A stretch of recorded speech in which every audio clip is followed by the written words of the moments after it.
وما أرسلناك إلا رحمة للعالمين. Kemudian cacat-cacat dalam pernikahan, yang termasuk cacat dalam pernikahan ada dua, yaitu cacat yang menghalangi hubungan suami istri. Misalnya nggak punya kemaluan, gitu kan? Karena ada tahu zaman dulu itu orang-orang yang dikebiri, gitu, biar setia sama kerjaannya dia dikebiri. Atau yang kedua, dia punya telur tapi telurnya cuma satu. Atau yang ketiga dia impoten, laki-laki nih. Ini ada di laki-laki semua nih. Ya, jadi hati-hati nih. Jadi udah nikah 10 tahun tiba-tiba impoten itu kan karena nggak jaga diri, nggak jaga kesehatan, itu hati-hati. Kemudian kalau dari sisi perempuan, kadang ada wanita yang apa namanya kemaluannya lubangnya nggak terbuka gitu kan, sehingga tersumbat, sehingga tidak bisa di apa istilahnya digauli sama suaminya. Kemudian ada juga yang apa kanker serviks lah segala macam gitu kan, atau mungkin muncul benjolan-benjolan tertentu dan semisalnya. Ini menghalangi hubungan suami istri. Nah, ada juga yang kena raja singa gitu kan. Atau walim gitu kan, tapi ternyata kena raja singa. Ya. Kemudian yang kedua ada cacat yang tidak menghalangi hubungan suami istri, tapi membuat pasangannya menjauh atau mendapat penyakit yang dapat menular pada pasangannya. Seperti gila. Bisa, misal pasangannya gila, yang satunya normal berhubungan bisa. Tapi ya gitu, namanya orang gila kan, kadang lucu-luculan. Kusta gitu.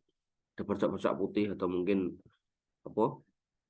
Nah, orang Jawa bilang blenyek gitu kan. Nah, itu juga yo nek berhubungan yo nek saya nggak nyaman kayak gitu.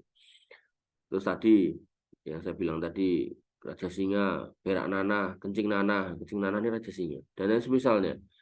Apabila pada salah satu pasangan terdapat cacat tersebut diketahui setelah terjadinya akad nikah, jadi udah nikah kok kemudian loh ternyata apa namanya kemaluannya nggak ada, gitu. Maka pasangan lain punya hak khiyar, pilih antara tetap lanjut nikah atau minta nggak jadi nikah, ya.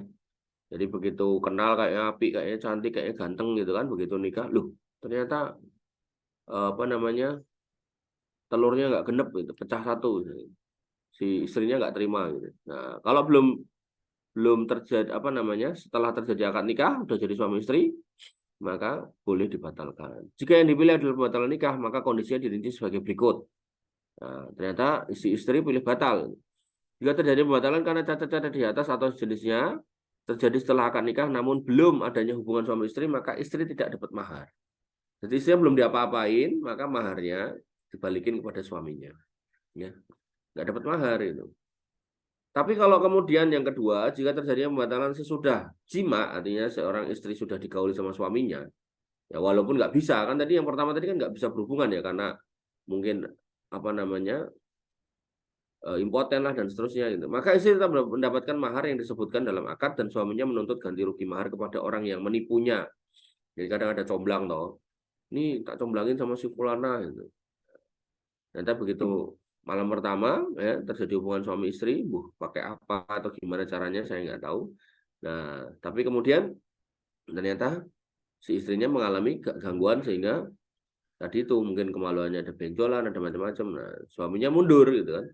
Maka maharnya diberikan kepada istrinya dan orang suami ini bisa nuntut kepada comblangnya. Makanya jadi comblang itu bukan perkara mudah loh ya.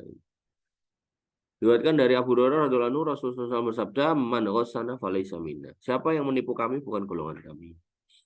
Demikian yang bisa kita sampaikan dan kita diskusikan. Kurang lebih mohon maaf. Assalamualaikum warahmatullahi wabarakatuh. Assalamualaikum warahmatullahi wabarakatuh.